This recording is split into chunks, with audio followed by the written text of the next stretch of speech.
Hey, welcome back to Midweek at 3 and 1, and welcome back to Maryland. Last week, if you caught me, I was in Florida.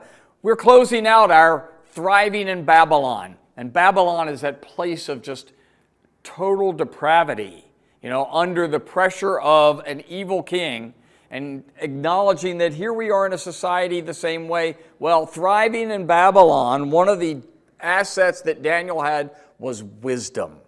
Thriving in Babylon is wisdom. In our fast-paced society, it's sometimes really a confusing world that, it's hard to be wise. We sometimes just move too fast to make wise decisions. I'll at least speak for myself on that part. But we sometimes pick battles where we shouldn't have picked battles, or we don't pick battles where we should pick them. And this is what Daniel shows us in Thriving in Babylon. He literally went to astrology class, and he sat in astrology class, it says in the Bible, and he scored the top scores, and he was very intelligent, yet studying astrology was a violation of Jewish law. But he decided to pick and choose his battles to get where he was, to accomplish what he had to do, and we have seen so much of that, of what he has accomplished. This is where we are. How do we today pick our battles? I sometimes feel in the church for today, not so much here at 3 and 1, our churches tend to stand solid on what Scripture says and try to really follow the true ideals of John Wesley. But in many churches, nothing's a battle worth fighting for. In our society, nothing's worth fighting for. Just give in and compromise becomes a bad word. The life that Daniel offers us so much wisdom and insight into these dilemmas is so valuable. He understood compromise, yet he wouldn't deviate from the absolute core essentials of his faith.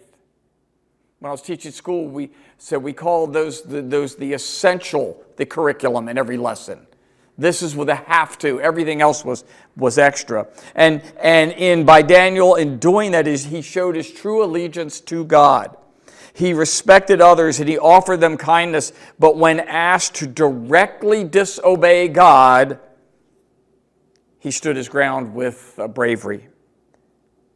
This whole idea, that was his wisdom. He had this understanding of what was legalism versus what was orthodox in his theology.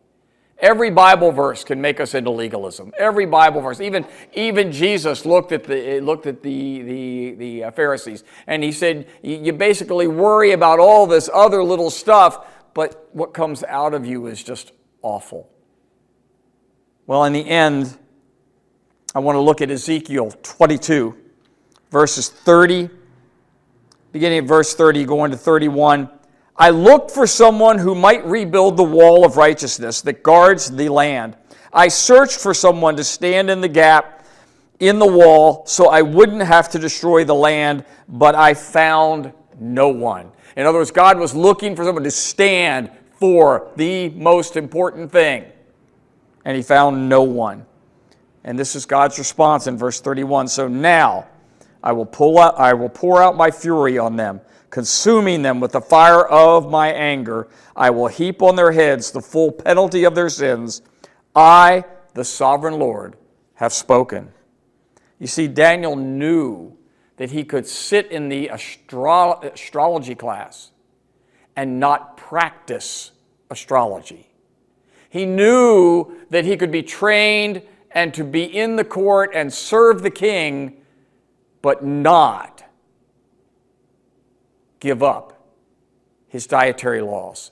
You see, because when push came to shove, if the king had not allowed him to try and prove his dietary laws, Daniel claimed that he was ready for the consequence.